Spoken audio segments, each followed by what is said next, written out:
Je suis obligé de vous donner cette prière et je vais mettre cette prière avec moi. Et pendant 30 secondes, le prédicateur va commencer. Psaume chapitre 61. Psaume 61. Verset 7. Verset 7. Psaume chapitre 61, verset 7. Cette prière, c'est pour la longévité. Psaume 61, verset 7. Ezapo na vimola ilo sambo on. Ok, voilà. La Bible dit, et moi j'ai dit. Ajoute les jours au jour du mois. Bakisa mikolo na mokola mokonzi. Que ces années se prolongent à jamais. C'est la prière que nous allons faire. Ajoute les jours au jour du roi. Qui est roi? C'est pas Jésus-Christ qui est roi. C'est toi qui es roi. Jésus est le roi des rois. Quelqu'un avec moi? Il est notre roi. Amen. Amen. Il est notre roi. Nous aussi, nous sommes des rois. Comme il est le sacrificateur des sacrificateurs. Les pasteurs des pasteurs. Jésus n'est pas votre pasteur. Il est le pasteur de votre pasteur. Amen. Jésus est la tête de l'église universelle, l'église corps de Christ. Il est la tête de l'église locale. Et le pasteur du jour est la tête de l'église locale. Amen. Amen. Alors nous allons prier et demandons que Dieu puisse ajouter des jours à tes jours. Je fais cette prière chaque jour. Que Dieu prolonge tes années. Tu vas seulement faire cette prière et Dieu va se prier pour te guérir, pour te sauver afin que tu vives longtemps. Les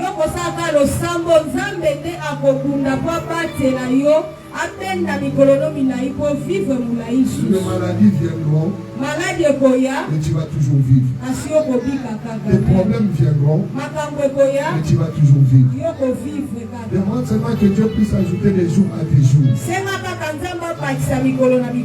100 ans égale 36 500 jours.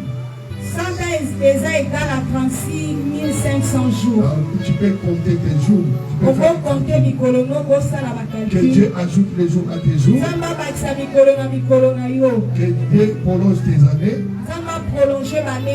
Tape les mains et fais cette prière avec conscience, avec intelligence. Prions au nom de Jésus-Christ. Élève la voix, prie. Que ta voix soit entendue.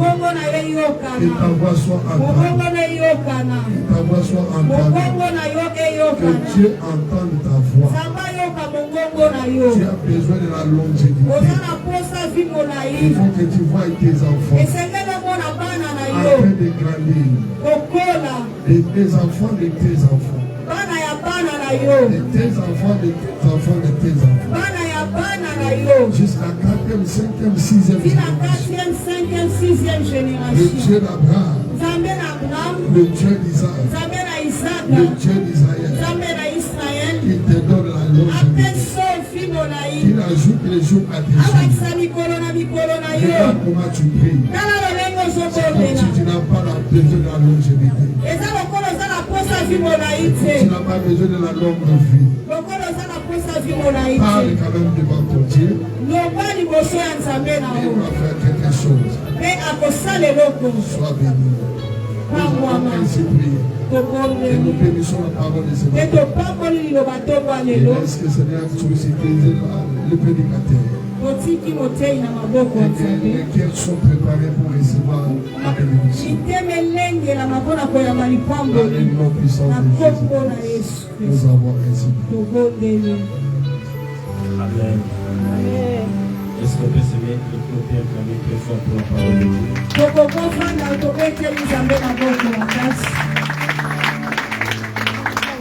Que Dieu bénisse les bishops Dani Kapinga. Je suis vraiment son invité. Naza invité nae. Et c'est lui mon calendrier. Yende calendrier na ngai. Amen. Amen. C'est une bénédiction pour l'église corps du Christ. Et ça lipango pour l'église corps du Christ. Amen. Amen. Vous savez, il est en train de faire un grand travail pour le corps du Christ. Boyebi azosala musala munene pour le corps du Christ. Et que Dieu lui bénisse, lui et sa famille. Nzamba pangola ye na libota na ye. Et tous ses collaborateurs. Te ba collaborateur na ye. Que Dieu bénisse aussi l'homme de Dieu, le pasteur Bijou. Nzamba pangola pe mosali na ye pasteur Bijou. Et si c'est celui que je connais, que Dieu lui bénisse encore. Soki eza oyo nga na yebi nzamba pangola lisusu. Je parle vers l'année 2005, 6, 4, 5. C'était, je crois que vous étiez en train d'habiter vers l'Emma. Je ne sais pas si c'est lui, le Dieu était vers la Sine. Eza bannée 2004-5. Et je crois que je venais dans un pays. Nautaki na mboka moko. Et il y avait un frère, je crois pas que là, qui était venu chanter chez lui. Et il avait dit, un frère, il faut qu'il vienne prêcher. Ezalaki na fakula jaki oyemba pasengaki frère moko fanya koteya. Et j'étais venu prêcher à l'époque. Nayaki oteya na chamba. Quand on a fini, on était rentré à la maison, on dit que c'est maman de toi. C'est à côté des Icologues, c'est pas loin des Icologues. Autant aussi, ça qui doit être là, foufoué pas maman. Amen. Amen. Avant que l'évangile soit détruit. Amen. Amen. Pour moi, je suis en train de bénir l'Éternel parce que c'est la seconde fois. Pour la ngana zopa mbolanza me po ezambala mibale. C'est une bénédiction. Ezali pamboli. C'est une grâce de trouver encore, il est encore dans le pied de Jésus et il continue avec Jésus. Ezangolu koyeba kazaka na sama kola Yesu pazokoba na Yesu. Laissez-moi vous dire, pour avancer dans votre vie, vous avez besoin d'avoir la même identité que votre Père. Komo kende liboso na bongo ina bino wana posa koza na identité moko na papa na bino. Et la Bible dit on ne peut pas voir Christ sans passer par ses serviteurs. Bible lobi tokokomona Yesu te so toleki na nzela basali na ye te. Ça veut dire notre Dieu est 3 fois saint. Elingi oyo banzambe na biso aza 3 fois saint. Et pour que notre Dieu puisse faire de grandes choses dans nos vies, Po nzambe na biso asala makambo minene na bomoi na biso. la première des choses, Eloka liboso. nous devons atteindre les 3 dimensions de la sainteté. Esengeli na biso tokoma na 3 dimensions ya bosantu. Ça veut dire quoi? Elobi nini? Vous devez être saint là où on vous connaît. Esengeli kozala bosantu bisika bayebi bino. Être saint là où on ne vous connaît pas. Kozala saint bisika bayebi bino te. Et être saint dans ton intérieur. Pe kozala saint na kati na yo. Vous savez, la sainteté ouvre le porte Bosantu efungolaka et bikuke. la sainteté bénit. Bosantu pe Et pambolaka. si tu es béni, Soko pambwami. dans tout l'homme de Dieu que Dieu mettra devant vous, s'il prononce des paroles, ça sera des paroles de bénédiction, de changement total. Mosali nyonso ya nzambe nzambe akotya liboso na yo soki alobi maloba ya lipamboli ekozwa esika kasi na bomoi na yo. Amen. Amen. Amen. Nous allons prendre nos Bibles. Tozwi babible na biso Aujourd'hui, je suis en train de parler lelo na olobela sur les oreilles. likolo ya matoi. Amen. Amen. Il y avait un jour Dieu donnait des instructions sur les oreilles. Eza na mokolo nzambe apesaki mitindoli na matoi. Je vais dire à une personne, Na oloba na moto moko tout ce qui a un nom, tout ce qui a un nom, oyo nyonso moto aza nango, tout ce qui a un nom oyo nyonso eza na kombo a des oreilles. eza na matoi. Ça veut dire quoi? Elingi oloba Tout nini? ce qu'un homme peut chercher dans la vie, Oyo nyonso moto akokoluka na bomoi tout na ce ye, qui dérange l'homme dans la vie, oyo ezotungisa moto a des oreilles. eza na matoi. Amen. Amen. C'est pour cela, Yango wana puisque depuis Dieu avait donné le pouvoir, c'est l'homme, ebandeli nzambe apesaki nguya na moto de donner les noms. apesa bakombo Parce que quand il parle, po te ntango azoloba l'équipe va rester avec les noms parce que tout ce que nous voyons, tout ce qui a un nom, a des oreilles. biloko ekotika na bakombo mpo nyonso tomona eza na matoi. Nous allons prendre Genèse chapitre 5, verset 29. Tozwi mokanda ya Genèse 5:29. Et nous allons prendre encore le Genèse 6, verset 5 à 8. Tozwi Genèse 6 verset 5 à 8. Et nous allons lire de 14 jusqu'à 22e verset. Kokotanga na Genèse 14 na 22e. Genèse 5, verset 29. Genèse 5, 29. Et nous allons lire encore Genèse 6, verset 5 à 8. Kokotanga Genèse 6, verset 5 à 8. Après, nous allons sauter 14 jusqu'à 27. Koko sauter Kokotanga 14 na 27. Si un lecteur de la Bible le peut lire. Amen. Très gentil. Ça, c'est une grande église. Et la vision que votre père est en train de porter, c'est tellement grand. Et papa zanango eza tellement monene. Et il faut attendre maintenant un grand temps qui arrive. Amen. Amen. Amen. Genèse chapitre 5, verset 29. Amen. Genèse chapitre 5, verset 29. Il lui donna le nom de Noé.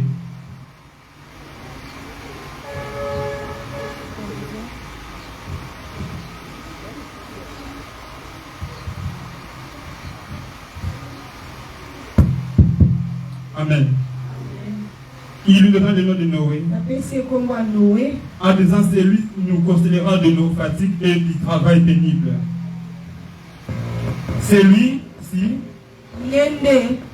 nous consolera de nos fatigues et du travail pénible de nos mains.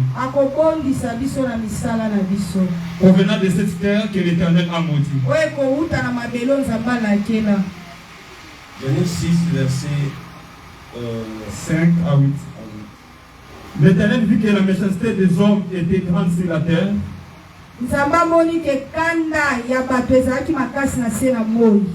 Et que toutes les pensées de leur cœur se portaient chaque jour uniquement vers le mal.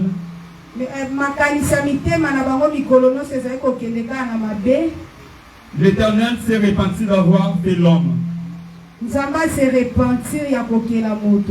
sur la terre et il fit affliger en son cœur. Et l'Éternel dit, j'exterminerai de la face de la terre l'homme que j'ai créé, depuis l'homme jusqu'au bétail, aux reptiles et aux oiseaux du ciel, car je me répands de les avoir fait. Mais Noé trouva grâce aux yeux de l'Éternel. 14e verset. Amen. Genèse chapitre 7, verset 1 jusqu'à verset 5. Je vais qu'on lit directement après avoir entré dans la parole. 7, verset 1 jusqu'à 5. L'Éternel dit à Noé, entre dans l'arche, toi et toute ta maison. Car je t'ai vu juste devant moi. Parmi cette génération, tu prendras auprès de toi 7 couples de tous les animaux pires.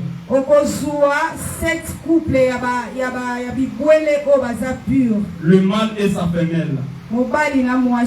Il perd des animaux qui ne sont pas pires.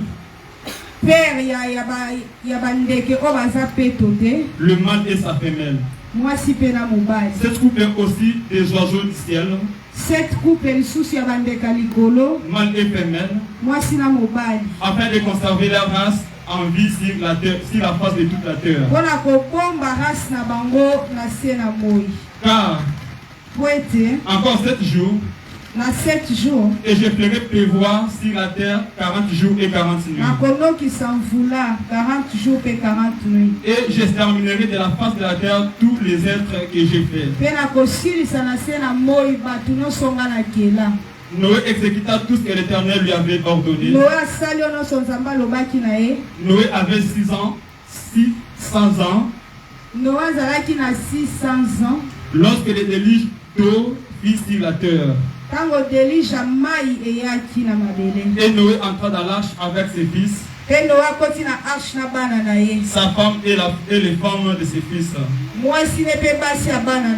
pour échapper aux eaux du déluge. Amen. Et Dieu vous bénisse. Acclamez très fort pour la parole.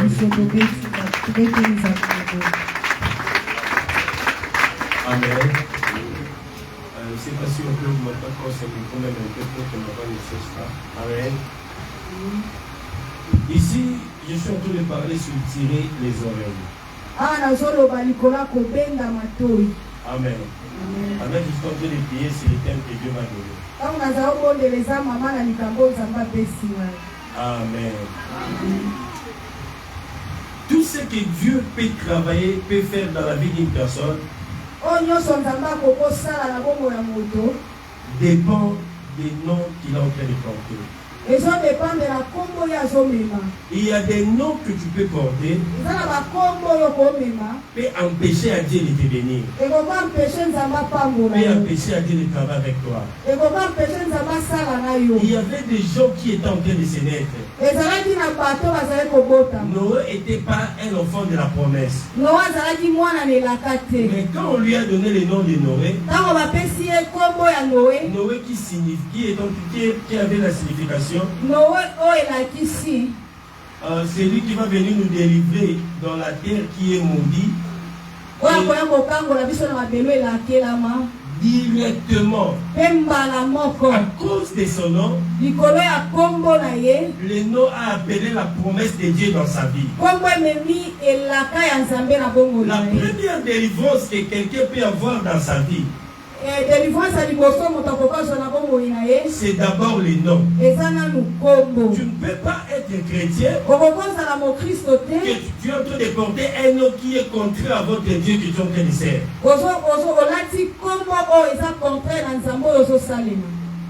Amen. J'étais en train de prier avec une personne au téléphone cette semaine.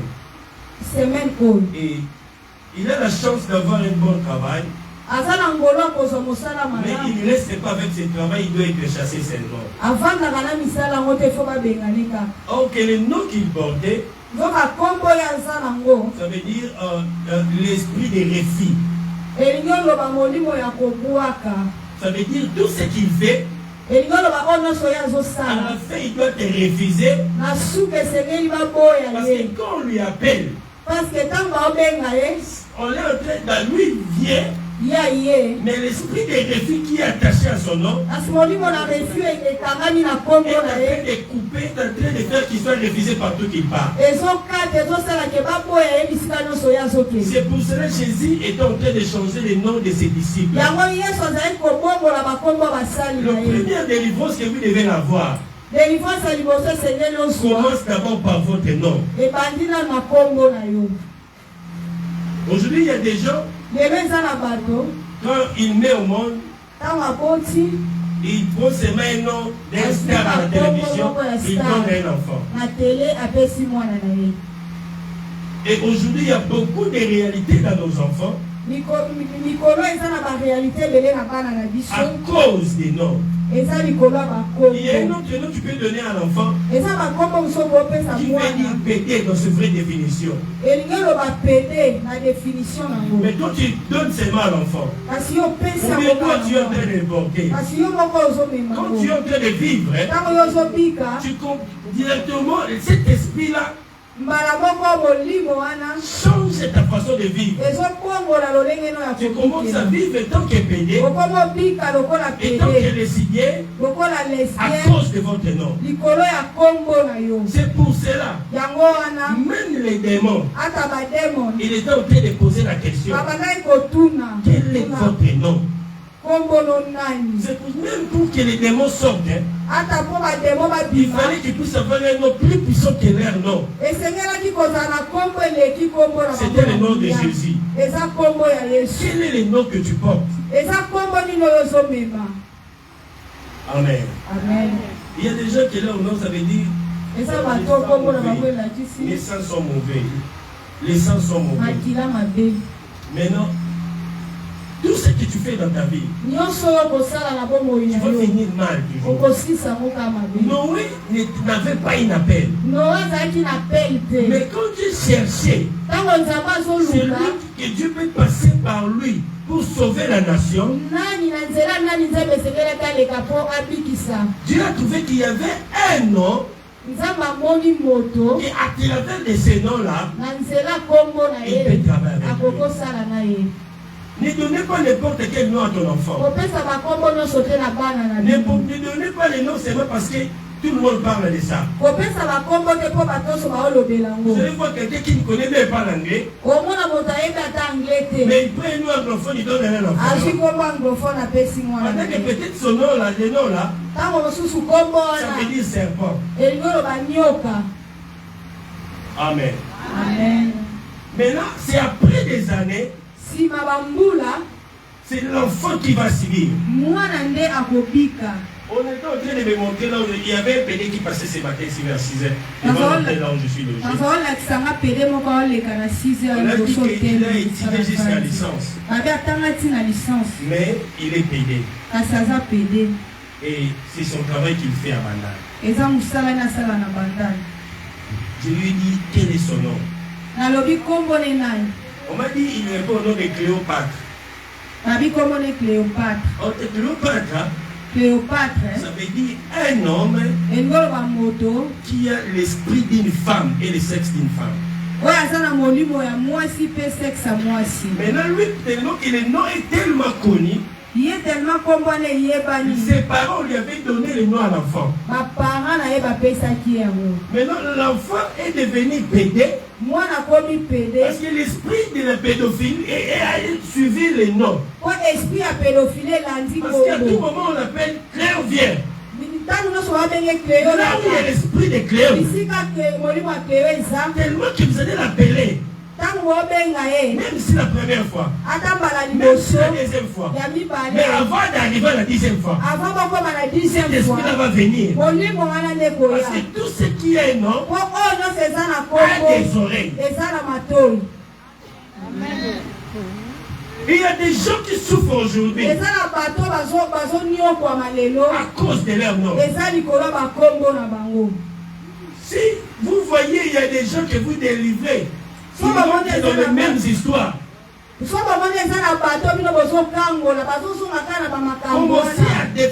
à chercher d'abord la définition de leurs trois noms. Il y a des gens qui sont nommés des bénis voleurs. Même ici, on va faire quoi? Même si on va faire quoi? Il va voler toujours.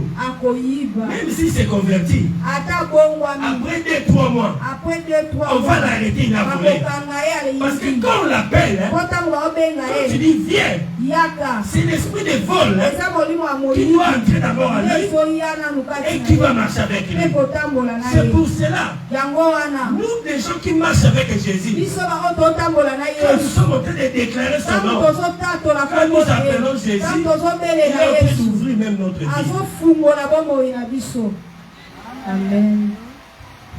Noé est en train d'avoir un appel à cause de son nom.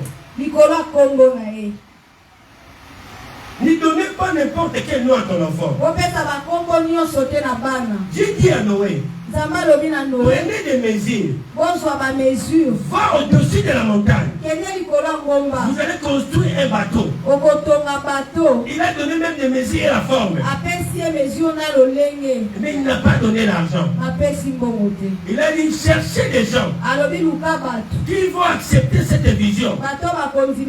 Vous allez construire le bateau avec eux. Après avoir fait ça, moi je vais amener le déluge et ça va détruire la terre.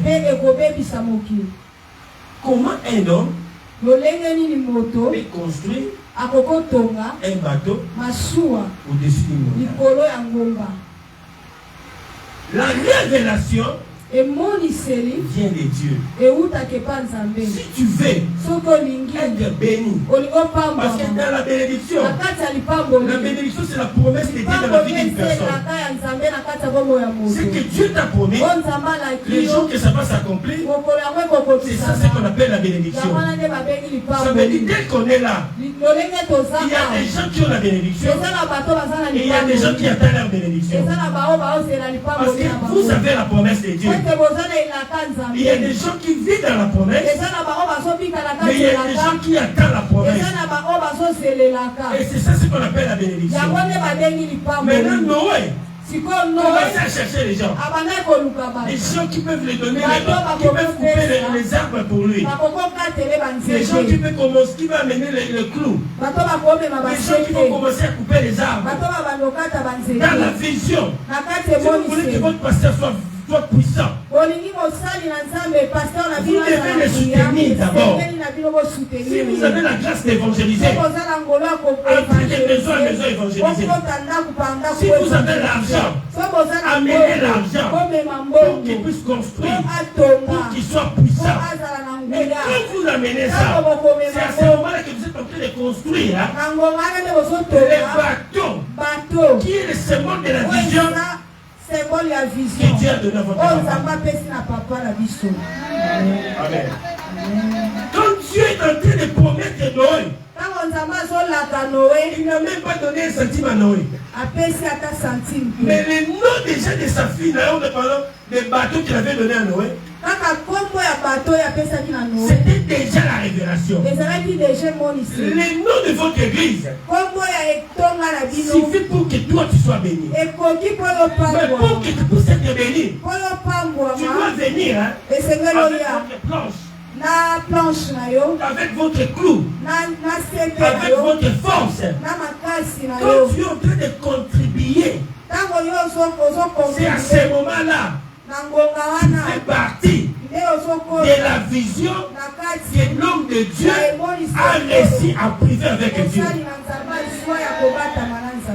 Est-ce que quelqu'un peut dire Amen? Amen. Des gens, d'autres personnes refusées. D'autres personnes étaient en train de venir. Il y avait même des pauvres qui avaient venaient. Mais ils venaient quand même. À l'église, tout le monde a quelque chose à faire. Si tu n'as pas l'argent, tu peux balayer. Si tu n'as pas l'argent, tu peux évangéliser. Il y a quelque chose que vous devez faire. Si tu n'arrives pas à faire quelque chose à l'église, le problème ce n'est pas Dieu. Mais le problème c'est toi. Parce que la bénédiction dépend de ce que tu es en train de faire pour Dieu. Et quand tu fais quelque chose pour Dieu, amène l'accomplissement de la promesse de Dieu dans ta vie. Il y a un délice qui arrive. Des gens vont mourir avec la pluie. Mais il y a une personne qui a la révélation que pendant cette délice, lui et sa famille, et des gens qui vont croire à sa vision, vont manger, vont vivre et ils seront dans la joie. Mais pour qu'ils soient compris, ce sont des gens qui ont le cœur et qui ont l'esprit qui est dans leur papa. Amen. Aujourd'hui on est à l'extérieur. Mais si votre papa dit qu'il y aurait un temple dans quelques années ici devant, si tu entres dans ton esprit, directement tu feras partie. Les gens qui croient à cela et qui vont apporter leur planche pour que cet temple-là soit matérialisé. Parce que la vision bénit les gens. Pourquoi la vision bénit? Parce que Dieu, quand il donne la vision, il donne la personne qui a la vision. Dieu lui donne même les gens qui vont le soutenir. Et les gens qui vont le soutenir, Dieu le fait des riches. Dieu fait de ces gens des riches. Comme dans cette église ici. C'est une église des hommes et des femmes d'affaires. Amen. Je ne sais pas si quelqu'un comprend. Je vois la grâce des affaires ici. Et si tu es ici, tu dois faire quelque chose. Je vois beaucoup des enfants dans plusieurs pays dans le monde. Amérique, Dubaï, Europe. Je vois même dans des provinces. Je vois même d'autres personnes dans le business ici. Ça veut dire que c'est la grâce qui tient nous dans votre papa. Mais pour que ça puisse multiplier dans ta vie, Vous devez entrer dans sa vision. Et dans la vision, Dieu va me vide. Venez avec votre sac de ciment. Venez avec vos clous. Pour construire. Que tu sois une partie de la bénédiction de Dieu dans cette vision. Le problème, ce n'est pas être sous les bâches. Mais le problème, c'est avoir un Dieu qui a des enfants qui nous fait quitter sous les bâches, qui nous amène dans des temples. Et cette personne, c'est toi. La vision de Dieu marche avec son visionnaire. Mais comment quelqu'un peut te bénir auprès de son père? Il entre dans la vision. C'est à ce moment-là qu'il sera béni. Et Dieu a dit à Noé, c'est Noé qui connaissait les mesures. Parmi les gens qui venaient, il y avait des ingénieurs, il y avait des maçons, il y avait des menuisiers. Mais c'était Noé qui avait la forme et des mesures réussis par Dieu. Quand tu viens à l'église, tu dois être un très bon disciple pour recevoir la vision que l'homme de Dieu avait laissée en privé. Amen. Ils sont venus. Ils ont commencé à construire. Quand ils ont fini, l'homme de Dieu a dit, qui était Noé? Il est allé dire à Dieu, j'ai fini. Dieu a dit à Noé, tu vas entrer toi et ta famille. Mais avec tout le monde qui ont crié à toi. Mais comment les gens vont entrer quand il n'y a pas encore la pluie? Même si tu es sous les bâches, si l'homme de Dieu dit, il y a un temple ici, quand tu dois croire à ce qu'il dit. Parce que lui, il est en train de voir 12 mois après, 15 mois après, toi tu es en train de voir ce qu'est-ce qu'on appelle vision. Et ce que Dieu a mis en toi par rapport à tes affaires, ce que Dieu a mis à l'homme de Dieu par rapport au ministère, ce qui se fera pendant après 5 ans, après 10 ans, après 15 ans. Lui, quand il parle, il dit quelque chose qu'il connaît. Et il est en train de voir. Mais quand toi tu es en train de soutenir, tu es en train de soutenir quelque chose que tu ne vois pas. Parce que c'est lui qui a des mesures. Tu dois accepter d'entrer dans la vision. Et quand tu viens à l'église, il faut avoir l'esprit d'humilité, l'esprit du travail. Parce que la crainte de Dieu amène l'humilité et l'esprit du travail. Tu ne peux pas être humble si tu n'as pas l'esprit de Dieu.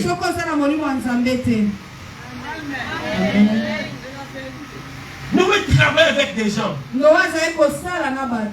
Quand il parle, dire à d'autres personnes, on construit les bateaux où? Si la montagne. Les gens le voyaient fou.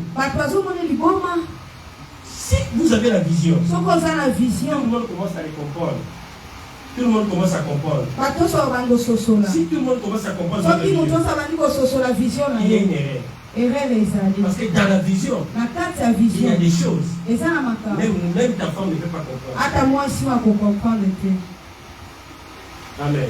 Amen. Tu es ici. Mais Dieu te demande d'aller vivre en Chine. Mais tu ne connais pas les Chinois. Mais Dieu t'a dit qu'il va t'élever en Chine. Si tu dis même à nous qui sont ici, on sera On sera, je ne sais pas comment on va penser. Mais c'est toi qui connais les messies. C'est ce que Dieu avait dit. Beaucoup de gens échouent aujourd'hui. S'il veut commencer les affaires, il faut des gens qui ne voient pas comme lui. Vous allez échouer. Ce que tu fais, tu dois marcher avec des gens qui voient comme toi. Des gens qui même espèrent avec toi. Des gens qui croient à votre aujourd'hui. Et ils sont en train de croire à ton demeure. Quand tu seras élevé, même des fourmis viendront. Même des moustiques viendront. Mais là où tu es, c'est le moment de connaître des gens que tu peux marcher avec. Il y avait quelques personnes qui venaient. Et Noé a fini la construction. Même s'il avait fini, les gens ne croyaient pas. Cette église, c'est une grande église. Parce qu'il y a beaucoup de riches ici. Et toi, tu dois être béni. Parce que tu es dans une église de la richesse. Amen. Je croyais que je suis en train de parler à une personne. Amen. Amen. Tu sais, Dieu a fait des grandes promesses avec votre papa. Amen. Amen. À cause de ces promesses, tu ne peux pas être pauvre. Ici, là, Dieu va faire sortir des riches, des députés, des généraux, des ministres, des gens puissants. Derrière ces gens-là, les temples seront construits. Quand tu donnes la vision, tu amènes des gens qu'il va transformer pour soutenir la vision. Quand nous parlons de construction des temples, je parle indirectement que Dieu doit te bénir pour que tu viennes construire les temples. Je suis en train de parler dans une autre terme. Dieu doit bénir vos affaires pour que ici qu'on puisse avoir des dons.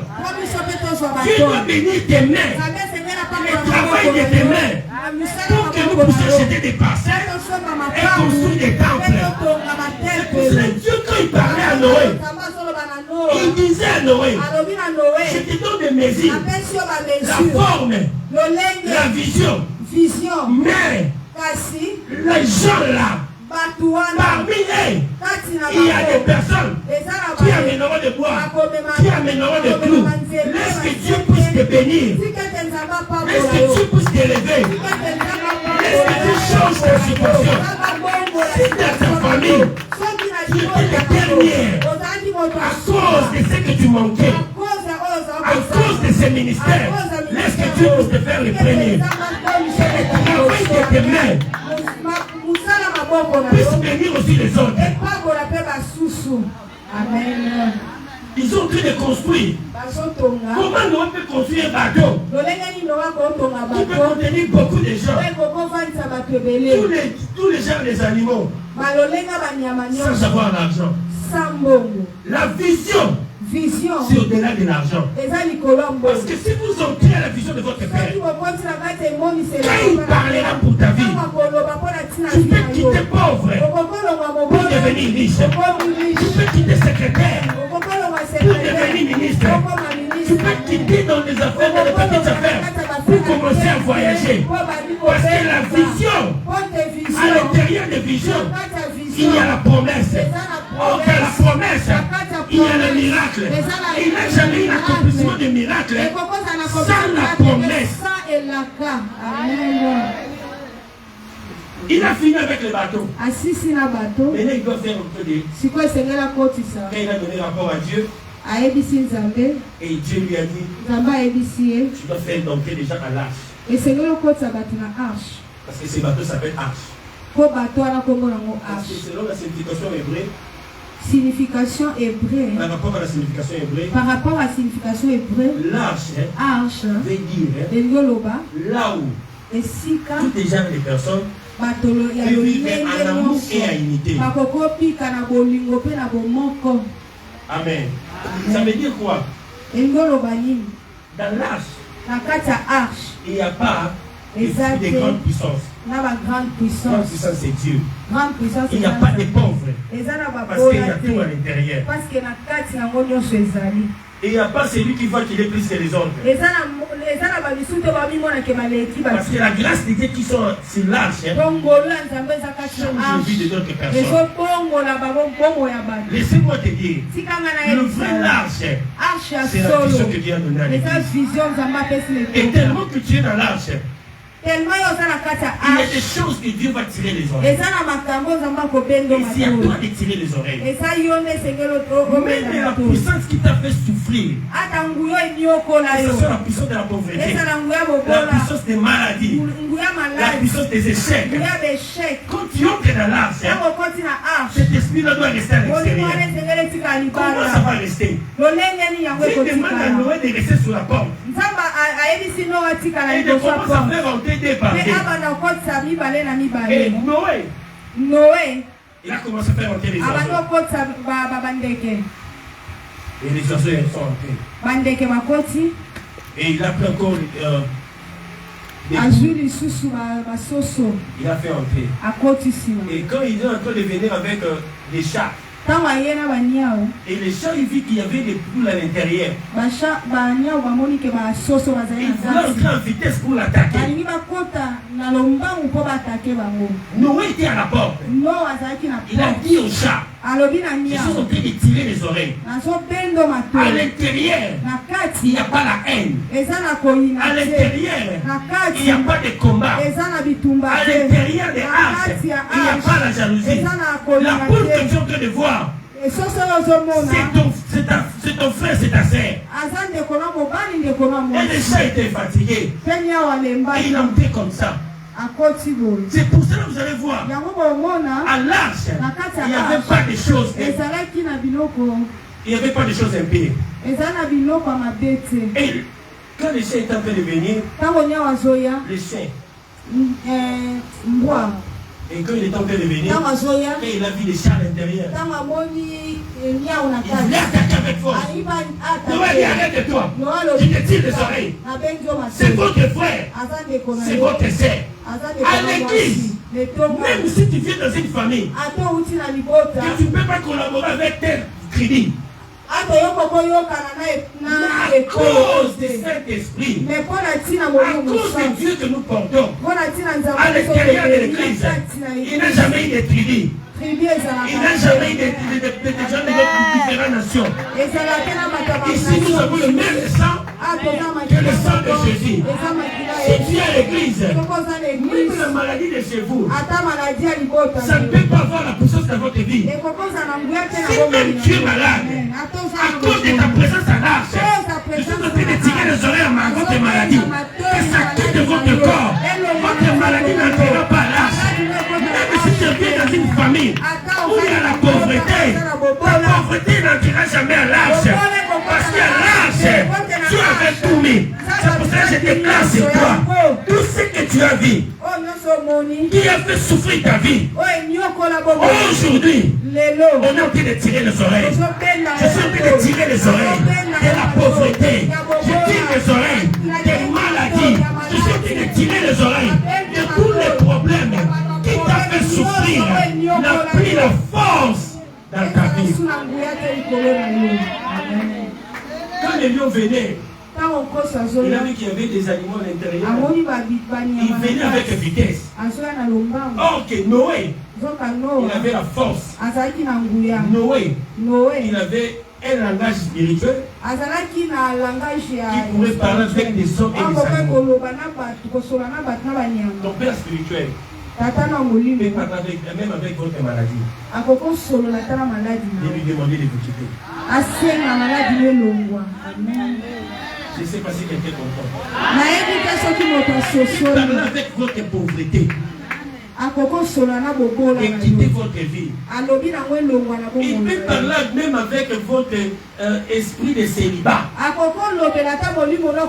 Et quittez, je ne dis pas de crier. Nous parlez dans un pays. Nous parlez. Imaginez la force des lions. grandeur, sa présence. Quand il venait avec force, nous il arrête. Il s'arrête. Il a dit à l'intérieur. Tout le monde sont des frères et sœurs. Je suis en train de déclarer sur toi. Tout ce qui a fait souffrir ta vie, que ce soit la maladie, que ce soit la pauvreté, que ça puisse quitter ta vie au nom de Jésus. Qu'à partir de ce matin, que tu commences une nouvelle histoire. Que tu commences une nouvelle histoire. Que des portes s'ouvrent. Que Dieu ouvre des portes dans ta vie. Que Dieu t'élève. Que Dieu te bénisse. Amen. Dieu, celui qui a côté de toi, c'est le pouvoir maintenant. D'étirer même les oreilles, même à un esprit qui m'a fait souffrir. Amen.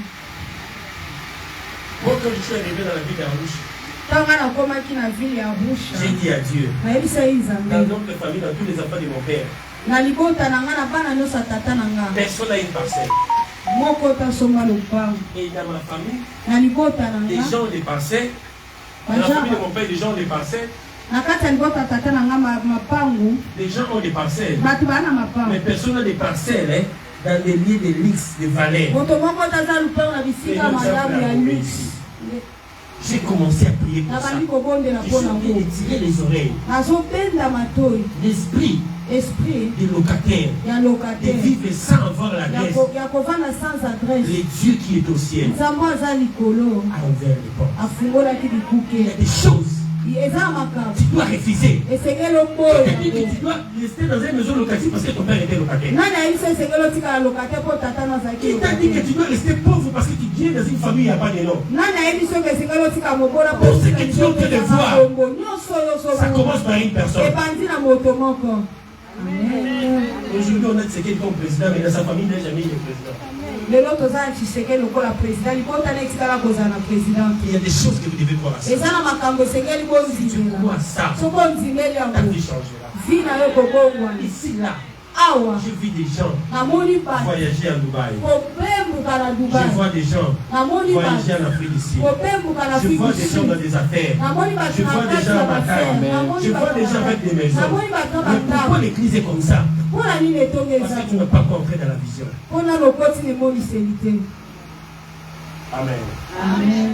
Amen. Amen. Tu dois être béni pour que ton église soit bénie. Amen. Le Seigneur nous parle pour ma part de ton mano pépé et pangwa. Si tu veux une très belle église, souvent mon église a dit tout. Il y a toi. Il y avait une personne que Dieu l'avait bénie. Qui a changé l'image de son église. Dieu a besoin des gens qui peut changer l'image de cette église. Noé partait au-dessus de la montagne. Maintenant les arbres en dehors de la montagne. Tu dois voir d'abord cette volonté-là d'amener l'arbre sur la montagne. Tu ne perds pas ton temps. Tu ne perds pas le temps. En toi, il y a la richesse. C'est pour ça que je déclare sur toi que cette richesse-là peut commencer à sortir.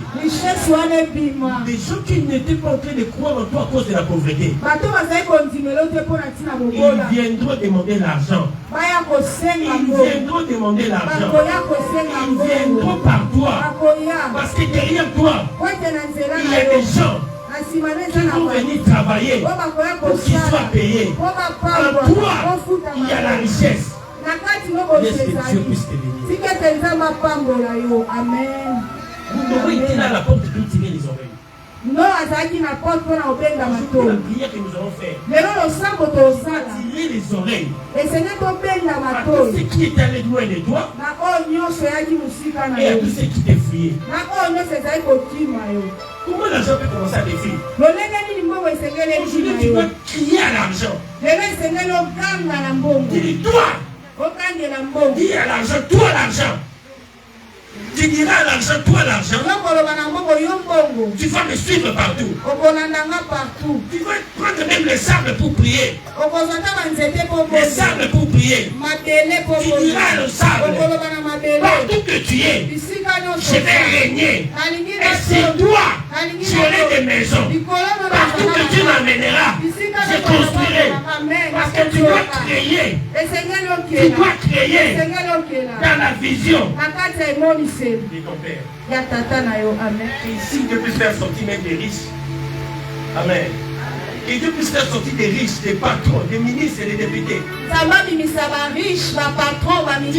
de force. Toi, tu n'es pas n'importe qui. Tu es en train de lire l'histoire d'Abed Achour.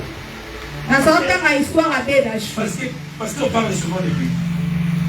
Amen. Parce que le bishop Dani parle souvent de lui. Je vis après la mort de ses parents. Il n'avait absolument rien. Mais comment il est arrivé? Il a commencé à croire en lui-même. Je vais rentrer au Congo, vendre même dans des tables pour récupérer la place de mon père. Est-ce qu'il y a un homme qui est en train de croire qui peut être riche plus que son père? Est-ce qu'il y a une femme qui est en train de croire que Dieu peut faire lever une première dame? Est-ce qu'il y a une personne qui est en train de croire que Dieu peut lever sa richesse? Je suis en train de tirer les oreilles à la pauvreté qui te fait souffrir. Je suis en train de tirer les oreilles à tout esprit qui te trouve en train de marcher à pied. Je suis en train de tirer les oreilles à l'esprit locatif.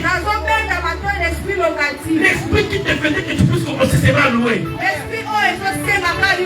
Tu loues seulement à louer. À partir d'aujourd'hui, que ton esprit change. Que ta vie change.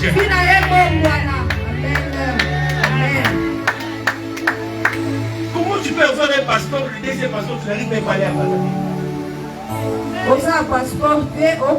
Non, comment tu peux avoir un passeport? Ça fait 5 ans, mais tu n'as jamais été même à Brazzaville.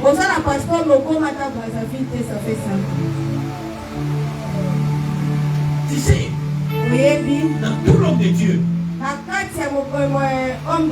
il peut crier des choses en toi. Ce qui crée, c'est la parole. Dès qu'on te le voit, Dieu a parlé. Et Dieu dit à Noé, tu parleras avec des animaux avant d'entrer, avant de commencer les affaires. Priez pour tes affaires. Si l'homme de Dieu de prier, quand il va commencer à prier, il dira à Dieu, je suis en train de tirer les oreilles. Qui a fait échouer d'autres personnes à ce genre d'affaires? Oui. Il sera comme un symbole. Des témoignages pour les autres. C'est tes paroles. Marchera avec toi. Amènera l'argent. Ouvrira des portes. Et ça va t'élever. Tu n'es pas n'importe qui. Même si des gens ne croient pas à toi, crois-toi toi-même. Première pas pour rester dans la vie. Tu dois arriver à te croire toi-même. Si tu commences à te croire, tu vas avancer. Comment Noé a cru? Il peut parler avec un lion. Il peut appeler un oiseau. Et il demande à Dieu de vivre là. Commence à croire en toi-même. Tu n'es pas n'importe qui. Et tu n'es pas créé pour n'importe quoi. Ne permettez pas une personne d'être humiliée. Ne permettez pas une personne de toucher à ta réputation. Parce que derrière ton nom, il y a l'argent. Derrière ton nom, il y a des gens qui seront de travail. Derrière ton nom, il y a des gens qui seront considérés. Amen. Derrière ton nom. Dans ces pays ici que nous vivons, il y a des gens qui peuvent prendre même un papier mouchoir. Il signe seulement. Il dit va dans telle société, on te donnera là. Et quand tu arrives, on te donnera là. Comment signe-t-il une personne peut changer la vie d'une autre personne? Quand tu commenceras à croire en toi-même, les choses changeront. Qui vous a dit que le fait de marcher à pied, ça veut dire que tu es un piéton? Qui vous a dit que le fait d'être locataire, C'est le fait, toute ta vie, tu seras locataire. Vu que dans ta vie, tu n'auras pas de maison. C'est une étape de la vie. Cette étape ne fasse pas votre demain. Crois-toi à toi-même. Si tu crois à toi-même, tu y arriveras. Même si les gens ne croient pas à tes affaires, réveille les matins. Va même à Matani. Va même à Braza. Achète des choses. Les vendre ici. Après demain, tu partiras à Lubumbashi. Après demain, tu seras à l'Afrique d'ici. Après demain, tu seras à Dubaï. Après demain, tu seras à Turquie. Même les gens qui n'avaient pas cru en toi, quand tu commenceras à aller en Amérique, les matins, ils seront sur tes portes. Ne te découragez pas. À cause des échecs d'hier. À cause des échecs d'hier. L'échec dans la Bible n'existe pas. Même si tu avais échoué hier, même si tu avais échoué l'année passée, même si tu avais échoué le mois qui est passé, il y a la réussite dans ta vie. Dans cette ville, j'ai marché aussi à pied. Dans cette ville, il y a des moments que j'ai manqué là où je dois dormir. Mais aujourd'hui, je donne des gens de la loi pour dormir. Dans ta vie, il y a la richesse. C'est pour ceux qui sont de tirer les oreilles. L'esprit de la pauvreté. L'esprit qui te faisait reculer. L'esprit qui a enlevé la foi en toi-même. Que ça quitte ta vie au nom de Jésus. Toi, tu es patron. Toi, tu es riche. Tu es celui que Dieu a élevé. Comment David? Vous crois qu'il va faire tomber Goliath? Même si c'est Dieu qui lui avait parlé, à cause de la taille, il pourrait se décourager. Qui te décourage? Qui te décourage? Changer ta façon de vivre. Changer ta façon de vivre. Et Dieu va t'élever. Je suis venu seulement de venir ce matin. Tout ce que vous allez toucher, les choses vont changer. J'ai tenté de prier vers 3 heures. Je suis pas dormi jusqu'à 3 heures. Dieu m'avait dit ceci. Quand on arrivera à la deuxième endroit qu'on va, là où je vais prêcher, on va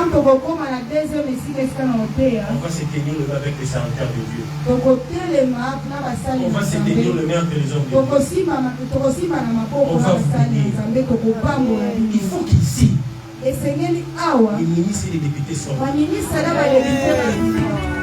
Il faut qu'ici, les riches sont ici. Les diamantaires sont ici. Les grandes femmes et les grands hommes d'affaires sont ici. On va se tenir. Il y aura l'esprit qui a béni le Nigeria. Nous aurons l'esprit qui a béni la Tanzanie. Et nous aurons l'esprit qui a béni aussi le Congo. Parce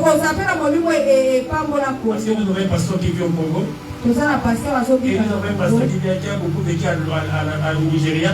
Et moi je viens de Tanzanie. Tu dois vivre la richesse. Tu n'es pas n'importe qui. Comment ici seulement à Tanzanie?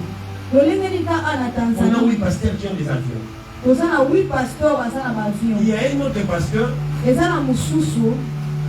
Avant-hier, son fidèle lui a acheté un hélicoptère. Il a acheté ça en Afrique du Sud. Un hélicoptère de guerre, mais il lui a acheté. Parce que nous pouvons utiliser. Amen. Il faut que tu sois béni pour arriver à faire de grandes choses. Tu dois être béni. Nous sommes là pour vous bénir. Je ne sais pas comment Dieu va inspirer l'homme de Dieu, mais nous devons bénir. Même si tu vends le pain, même si tu vends le pain, nous allons prier à Dieu que c'est à travers le pain que les boulangeries sortent. Même si tu vends les habits, nous allons prier à Dieu à travers vos habits que les sociétés sortent. Tout le monde qui fait quelque chose, que Dieu doit entrer dans sa vie. Nous sommes venus vous bénir. sans argent, ozanga mbongo c'est là qu'il est partout. bakomona otina te. Si quelqu'un est béni dans la famille, oyebi so moto apambwami na libota, même il n'est pas encore converti, même s'il n'est pas encore converti, même si yes abongwami même s'il te, est dans le fétiche, ata aza na bakisi, si quelqu'un meurt dans la famille, soki moto akufi il dit qu'il devait m'attendre aloba esengeli bozela et vous allez attendre. mpe bobozela Parce ye que vous tous vous le savez, po bino nyonso boyebi s'il ne yango. fait rien, soki asali eloko rien te se fera. eloko mpe Et esalema tu te. es puissant. esengeli ozala Tu blanc, es puissant esengeli financièrement. ozala puissant, Parce que l'argent aussi c'est une puissance. po ete mbongo mpe eza La puissance. Bible dit ceci. bible elobi bo, Ma Bible me dit, bible nange l'or elobi et l'argent lor na argent appartient à Dieu. eza ya nzambe, Tellement que c'est à Dieu, peme eza ya nous nzambe, devons l'avoir. esengeli biso Quand tozala tu ne pries yango. pour ceux qui doivent refuser les visas, yoza moto te bakoboyela visa, on était allé avec Bishop demander la visa pour une personne. tokendaki na À biso l'ambassade. kosenga visa na ambasade mpo na motu moko, Le Bishop, on est en train de dire à la voiture. toyebise na Nous, on voiture. n'est pas dans les races des gens qu'on refuse les visas. biso toza na kati ya rasa bato te baboyelaka Même l'ambassade était étonnée meme ambasade ekamwaki que d'autres personnes sont venues demander le visa pour une autre personne. ke bato mosusu bayosenga visa mpona bato mpona Ils ont motu demandé à mosusu acheter seulement ces papiers, viens prendre ça. babiti kaka sombaka eloko oyo Viens seulement avec ozwa 7 papiers, il a dit viens prendre ya kaka na ça. papier oyo akozwa ngo Il a lenzi, dit viens prendre le visa. ya kozwa visa lenzi. Tu dois voir. esengeli ozala, D'abord croire en toi-même esengeli et ondindima croire en l'esprit de Dieu qui est en mpe toi. ondima na molimo Tu n'as pas droit aux échecs. kokwaa na beshek Tu n'as te, pas droit aux échecs. esengeli Tu te ondimela es une femme beshek. de femme. oza mwasa Tu es un makasi, grand homme. oza mobali ya monene, Attache-toi à la vision. kangama na vision, Crois-toi à toi-même. mindima yo Tu n'es moko, pas n'importe qui. oza n'importe qui Toi, tu te, es quelqu'un qui est béni. oza moto apambwama Nous meme. devons vous bénir. esengeli topambola bino lelo C'est pour construire l'église, on a besoin d'argent. mpona kotonga eglize toza na posa mbongo, Et pour cet argent-là aide dans vos poches. mbongo wana eza na Mais si tu n'es bapoche, pas encore béni, soki opambwami na yo te, ça se trouve d'abord dans une banque là. eza na banke Et nous moko devons le faire venir mpe esengeli tomema à travers de toi na nzela na pour yo que ça arrive ici. po ekoma Noé est en train de tirer les oreilles. noa bandaki kobenga C'est pour cela matoi que je déclare ce yango matin. nazotatola Il y na aura tongo plus ya de pauvres lelo dans cet endroit. ekozasu na Même si bapauvre quelqu'un te est en train esika de prier, oyo ata il moto sortira akoti élevé, na béni. akobima Et ya personne dans cette kosopa église, akobambwama mpe personne dans cette église qui va échouer dans les affaires, qui va échouer dans son travail. Même s'il commence par un, Dieu le mettra le deuxième pas et Dieu va changer sa situation. nzambe akochange situation na yo. telema esika ozali, Lève-toi là où vous êtes. telema Nous voulons vous bénir. Vous pouvez seulement tolingi vous bénir. topambola bino Avant qu'on va faire le travail ensemble avec les hommes de Dieu, mpona maboko na yo, nous allons travailler ensemble avec les hommes de Dieu. tokotravaille ensemble na basali na nzambe. Amen. Amen. Moi, je vais vous bénir. Wana opambola bino, Le bishop Daniel va vous bénir. bishop Daniel pa Et kopambola puis, bino, le pasteur Bijou aussi va vous mpe bénir. paster bishop abenir Tu bino. dois sortir avec autant de bénédictions. esengeli obima na mapambola ebele. Amen. Amen. Même si on avait refusé les visas, tu dois l'avoir. Va encore demander. ata baboyaki visa esengeli ozwa mokende lisuku Même si osengi. tu as des pasteurs, tu n'as pas une personne qui va t'aider. Demandez, entrer dans le système de tous les ambassades que tu veux demander le visa, Dieu te donnera. kota na basysteme ya baambasade nyonso so oza na passeport senga visa nzambe opesa. Amen. Amen. Amen. Amen. Pendant que toi tu doutes le visa, ntango yo ozobondela mpo na visa dans les mêmes ambassades qui sont ici, kaka na kati ya ils ont en train baambasade d'appeler d'autres artistes, bazobenga ils ont en train d'appeler d'autres PDG, bazobenga pour dire qu'il n'y a pas de gens qui vont voyager. mpona koloba Mais toi, tu pars au téléphone. ntango yo ozozela boyela J'enlève l'esprit de refus dans ta vie au nom de abongoli Jésus. molimo moboya ya bomoino na Tu dois être kongo accepté. esengeli bandima À yo toi, je mets le serment d'acceptation. na kati yo natie elemo ya Même acceptation si tu pars dans une société atoke na société où on avait pris le besoin de recevoir des gens qui vont travailler là-bas. esika baza so na ntina bato te Quand toi tu arriveras, ntango yo okoma tu dois être accepté. esengeli bandima yo Tu mets l'acceptation dans ta vie. atia acceptation na bomoino Que tes affaires misala na soient yo acceptées par les gens. bandima ngo Que na ton bato travail mosala na puisse avoir yo l'acceptation. ezwa Que dans ta acceptation famille, famille na on yo t'accepte. baaccepte Sois yo puissant. zala na Que nguya l'argent bongo marche avec toi. tambola na yo Combien de gens sont humiliés? Combien de gens sont humiliés à cause des choses de ce monde? Commencez à prier. Commencez à prophétiser sur ta vie. Commencez à déclarer sur ton travail. Commencez à déclarer sur ta maison, sur ta famille. Dis à Dieu, dans ma famille, il n'y aura pas un pauvre, il n'y aura pas un piéton, il n'y aura pas un locataire, il n'y aura pas quelqu'un qui montera l'argent. Allez, commencez à déclarer au nom de Jésus. Je ne finirai pas ici, je ne finirai pas pauvre, parce que Dieu est projet de paix et de bonheur pour moi. Je suis la tête et non la queue. Là où c'est que tu m'as promis, ça va se réaliser. Je vais saisir ce que tu m'as promis. Que tout ce que tu m'as dit se concrétise ce matin. Que tout ce que tu m'as promis se concrétise dans les noms puissants de Jésus-Christ. Que rien de ce que tu m'as promis que je puisse le rater. Moi, je ne savais pas ma bénédiction au noir. Je saisirai ce plan. Et ce matin, je vais saisir, je vais marquer. Que ce que tu m'as dit se matérialise. Là, tu es le Dieu fidèle. Je vais vivre ta fidélité. Je vais voyager, je vais vivre le bonheur. À le nom de Jésus, je veux la stabilité. Là où est ma famille, moi, très bien. Nous voulons maintenant vous bénir. Nous voulons maintenant vous bénir. Moi je vais commencer. Je vais déclarer sur vous. Après les bishops vont déclarer sur vous. Après les pasteurs aussi vont déclarer sur vous. Et moi je vais prier en paix ici. Je vais prier en paix. Parce que je vais finir par cette déclaration. De la même façon, Noé avait tiré les oreilles à tous les animaux qui ont créé des gens dans l'arche. Moi, je suis en train de parler cette avant-midi. Tout ce qui était allé loin de ta vie, l'argent, le travail, le respect, ta valeur, ta réputation. Je suis en train de tirer les oreilles. Ça rentre dans ta vie. Commencez à faire des grandes choses. Soyez acceptable partout que tu seras. Au nom de Jésus-Christ. Les bishops doivent venir aussi.